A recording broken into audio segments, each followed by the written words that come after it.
I want to install this rollerblade wheel in this slot, but I want to have washers in there on each side of it, and in order to hold the washer until I get the bolt in, what I came up with is just take one of the washers and tape it on the edge and then line it up.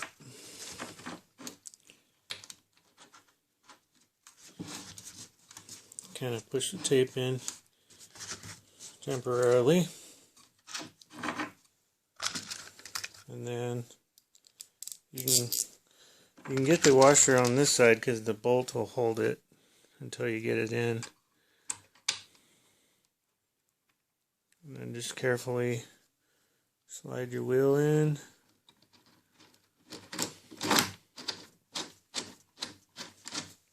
Get your bolt in, and then you can just pull the tape out. Washer's in there.